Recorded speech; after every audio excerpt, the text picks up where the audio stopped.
नमस्कार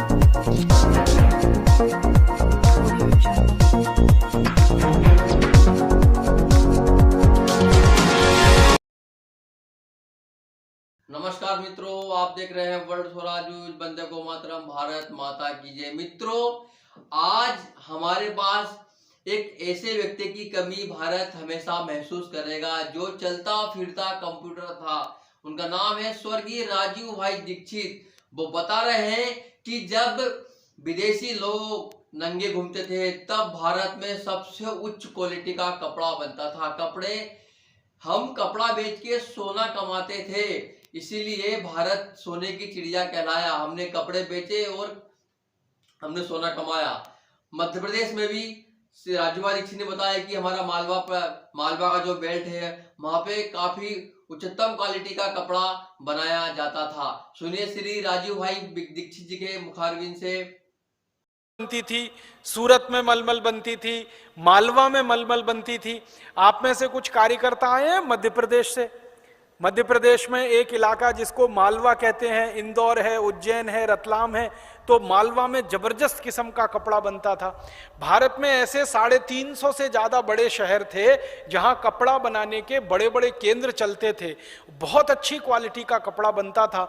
दुनिया में कोई इतना अच्छा कपड़ा बना नहीं पाता था जो भारत में बनता था। आप पूछेंगे भारत के कपड़े में ऐसी क्या खासियत थी? कपड़े में खासियत ये थी कि भारत में कपास बहुत अच्छी क्वालिटी का होता था। कपड़ा बनता है कपास से।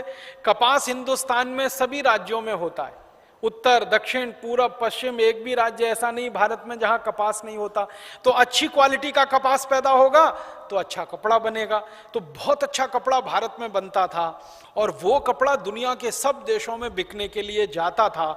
उसको बेचने के लिए पानी के जहाज लगते थे। उस समय हवाई जहाज नहीं चलते थे, तो सारे पानी के जहाज सूरत से कपड़ा भरकर विदेशों में जाया करते थे और उधर से सोना लेके आया करते थे।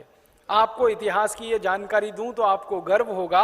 भारत का कपड़ा जब पेरिस में बिकता था, लंदन में बिकता था, न्यूयॉर्क में बिकता था, वॉशिंगटन में बिकता था, अमेरिका के, कनाडा के आसपास के, यूरोप के देशों में बिकता था, तो तराजू में रखा जाता था भारत का कपड़ा। तो जितने वजन का भारत का कपड़ा होता था उतने ही वजन का सोना हमें मिलता था। अगर मान लीजिए हमने एक कपड़े का थान बेचा और वो 1 किलो का है तो 1 किलो सोना हमें मिलता था। हमारे कपड़े की इतनी जबरदस्त क्वालिटी थी। सारी दुनिया के लोग हमारा कपड़ा पहनते थे। आपको सुन के ताज्जुब होगा, रोमन साम्राज्य में 3000 साल जितने राजा हुए, जितनी रानियां हुई, सब भारत का कपड़ा पहनकर ही जिंदा रहते थे। 3000 साल रोमन साम्राज्य में। और जब रोमन साम्राज्य का पतन हो गया, यूरोप और अमेरिका और ये कनाडा जैसे देश उभर आए, तो फिर इनके यहां भारत का कपड़ा बिकने लगा। तो हमारा कपड़ा बहुत जबरदस्त बिकता था, उसके बदले में हमको सोना मिलता था। कपड़े जैसी ही एक दूसरी चीज अपनी बहुत बिकती थी दुनिया के देशों में, और वो थी भारत का लोहा, स्टील। हमारे भारत में कच्चे लोहे की बड़ी खदानें हैं। आप जानते हैं कच्चा लोहा इस देश में बहुत होता है। उड़ीसा में भरपूर मात्रा में है, झारखंड में भरपूर मात्रा में है, कर्नाटक में भरपूर मात्रा में है, महाराष्ट्र में भरपूर मात्रा में है। भारत के 12 राज्यों में कच्चा लोहा बहुत अधिक मात्रा में मिलता है। तो लोहे की खदानें बहुत हैं, हजारों साल से कच्चा लोहा निकल रहा है, और जिस देश में कच्चा लोहा निकलेगा वहीं पर स्टील बन सकता है। स्टील बनाने के लिए कच्चा लोहा चाहिए, तो भारत में कच्चा लोहा होता था, हम उसका स्टील बनाते थे। और 17वीं शताब्दी में 20,000 से ज्यादा फैक्ट्रियां थीं जो स्टील बनाती थीं इस देश में, और इस क्वालिटी का स्टील बनाते थे इस देश में जिसमें कभी जंग नहीं लगता था। आज 21वीं शताब्दी में सारी हाईफाई टेक्नोलॉजी के बाद जो स्टील बनता है उसमें जंग लग जाता है। आपको मालूम है, भारत के स्टील में जंग नहीं लगता था। और अगर आप उसका प्रमाण देखना चाहें तो दिल्ली के पास मेहरौली नाम का एक छोटा सा गांव है, वहां एक लौह स्तंभ खड़ा हुआ है, उसको जाके देख लीजिए।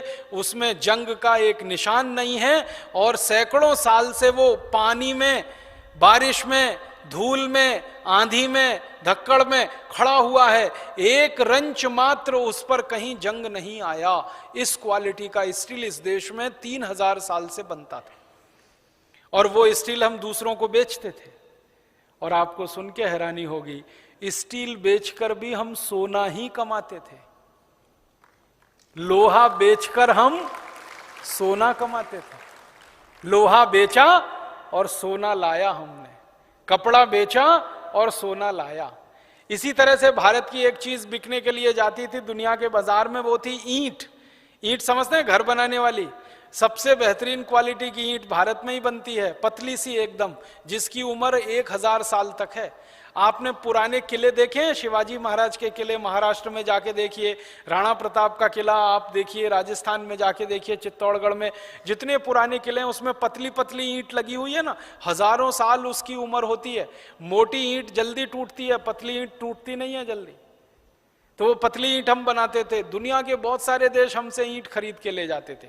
ईंट को ईंट से जोड़ने के लिए हमारे यहां चूना बनता था, चूना, और वो चूना दुनिया के देशों में हम बेचते थे। तो हमारी ईंट बेचते थे तो भी हमको सोना चांदी ही मिलता था, चूना बेचते थे तो भी सोना चांदी ही मिलता था।